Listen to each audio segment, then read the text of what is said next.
pros and cons of self-help books? So I read, yeah. So I read somewhere the only way you benefit from a self-help book is writing it. So most of the self-help books are just generalized advice.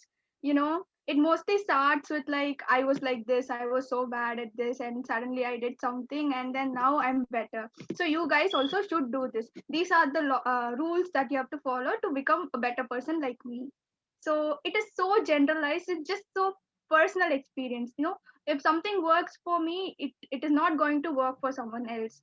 That's why we as psychologists work towards individuals, but people who experience it is nice that they're sharing their story, but then at the end of it they give you rules. No, you have to follow this to become a better person like me. So I don't think so self-help books are that effective. It also gives you like a instant gratification or instant motivation. Like if I read a book now about waking up at 5 a.m., I might follow it for a week or two. Then that's all. Like after 6 7 months, I don't even remember the contents of the book. It's like I should read it again. So that if you want to have like a short term motivation or short term help, like when you are in a bad place, it will help you, but I don't think so it is effective in a long run.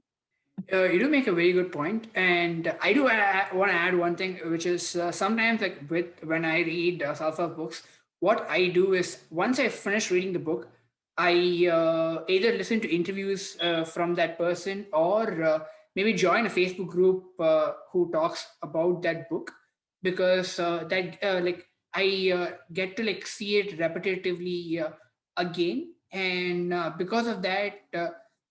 Even though it would be not for a long time, after a point, I would sort of register it in my mind. Sia? I love that point. I absolutely love that point. Thanks for that, Kripa. Am I back? It says my connection is Yes. unstable. Yes. Okay. Love that. So I was definitely somebody who fell into the vicious circle of reading as many self-help books as possible to avoid doing the work, or to having a thesis on why you're feeling what you're feeling, or having a whole paper written on this is why I'm not being productive right now doesn't actually excuse you from doing the things you have to do. So sometimes it can also be a distraction. Sometimes it can also serve as that instant validation of I'm doing something that's going to help me be a better person, and it's not necessarily translating on the material plane. So I think that's always a good disclaimer. Also, a lot of these people are offering a different perspective, and that perspective is coming from like layers and layers of worldview that has been built by like Deepak said, your genetics first, and then everything your parents have done, and then everything that people around you have done, and everything you're seeing on social media. So yeah, might not work for everyone, but good different perspective doesn't excuse you from doing the work you have to do. Yeah, this is a very good point you bring up, which is sometimes people just go into this wormhole of just like listening or reading self-help books, and while, as Kripa said, it will give you instant gratification. If you don't do any of those things, then it's not really like making and as having an effect on you other than the instant gratification. So that's definitely not going to help. But the way I see it, it's sort of like interacting with successful people and just like learning about them is I see it more of a thing. If it's used in the right way, it can have a good thing, good effect. Vyas?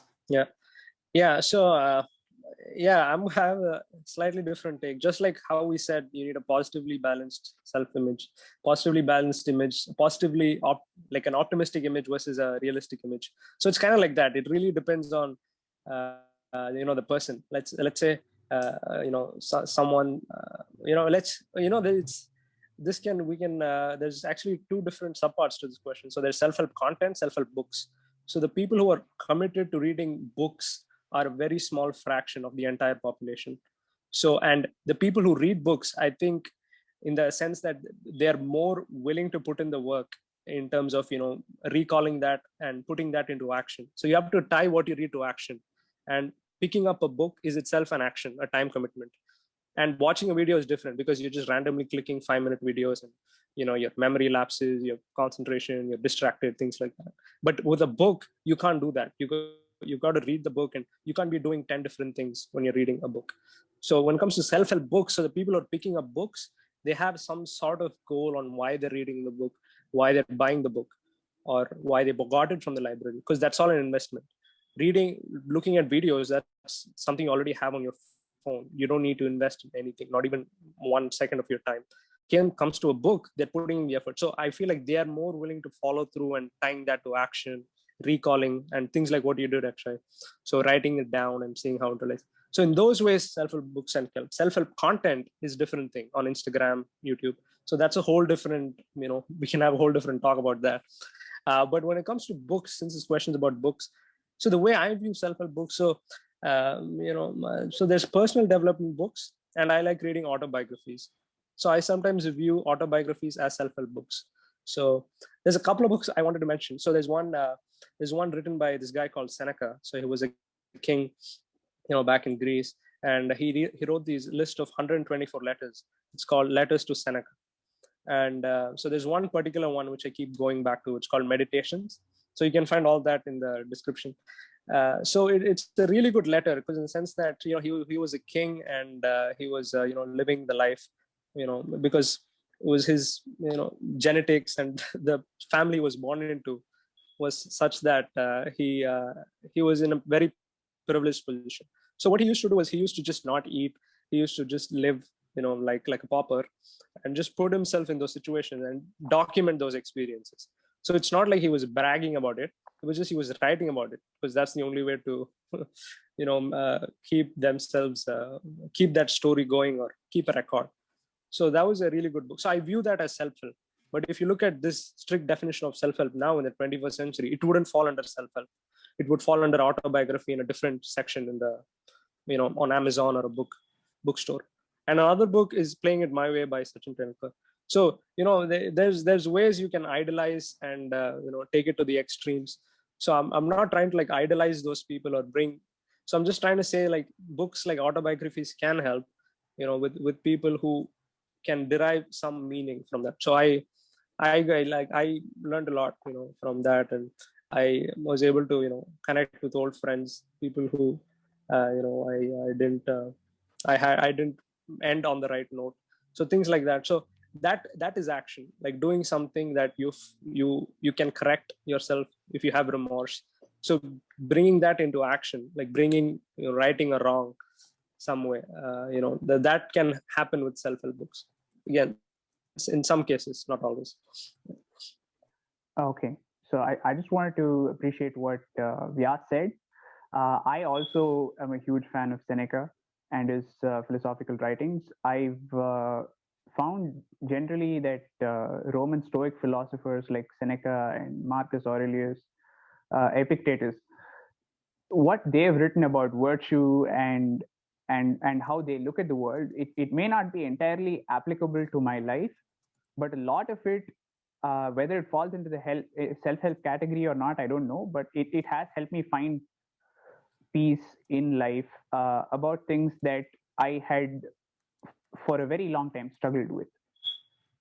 So I just wanted to say that.